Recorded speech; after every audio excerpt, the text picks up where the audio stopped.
আসসালামু আলাইকুম। আশা করি সবাই ভালো আছেন। দীর্ঘ ৬ বছর পর আমি যাচ্ছি বাপ চাচাদের বাড়িতে। এটা আমাদের গ্রামের বাড়ি। শ্বশুরবাড়ি থেকে বাবা চাচাদের বাড়িতে যেতে মাত্র ৫ মিনিট সময় লাগে। আমাদের গ্রামটা অনেক সুন্দর, চারিদিকে সবুজ আর সবুজ। আমাদের বাবার বাড়িটা আরও বেশি সুন্দর। এটা বাড়ির পাশে নদী আছে। এত সুন্দর লাগে বর্ষার সময় এবং শীতের সময় আরও সুন্দর লাগে। সে সময় সরিষা ফুল হয়ে ভরে যায় চতুর্দিকে। মনে হয় যেন হলুদের মধ্যে গ্রামটা ঢেকে গেছে। আমাদের বাবার বাড়িতে এখানে ওনারা কেউ থাকে না। আমি যাচ্ছি চাচা চাচিদের সাথে দেখা করতে, চাচাতো ভাই বোন আছে ওদের সবার সাথে দেখা করতে। আমার বাচ্চারাও আমার বাবা চাচাদের বাড়ি ঘর দেখেনি, আমি গ্রামটা কেমন তাও ঘুরে দেখেনি কখনো। তাই আজকে এই উদ্দেশ্যেই আমি যাচ্ছি।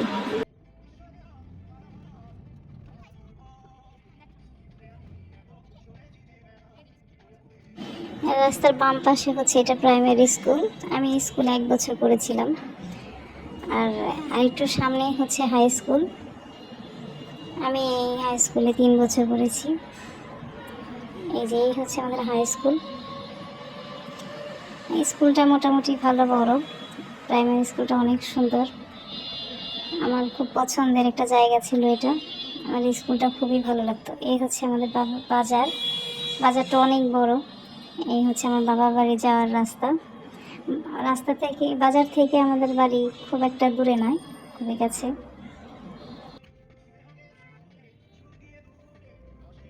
ডান পাশে ভূমি অফিস, এখানে কোয়ার্টারও আছে। তারপরে যাচ্ছি আমাদের বাড়িতেই, চলে আসছি প্রায়। খুবই ভালো লাগছে। এই যে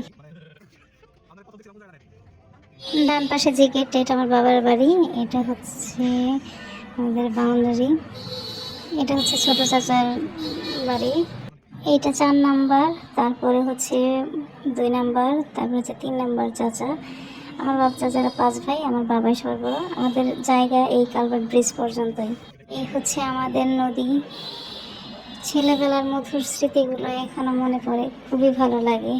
এত সুন্দর সময়গুলো কাটিয়েছি, যা এখন আমার বাচ্চারা মিস করছে। এখানে প্রশিকা এনজিও অফিস। এটা আরেকটা কালভার্ট। এই পাশ থেকে শুরু হিন্দুপাড়া।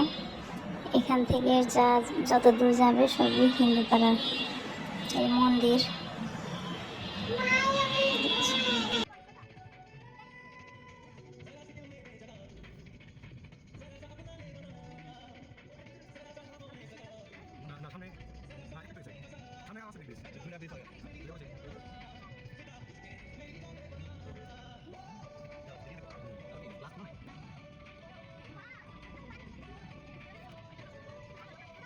এই আমাদের গ্রাম, অপরূপ সৌন্দর্যে ঘেরা।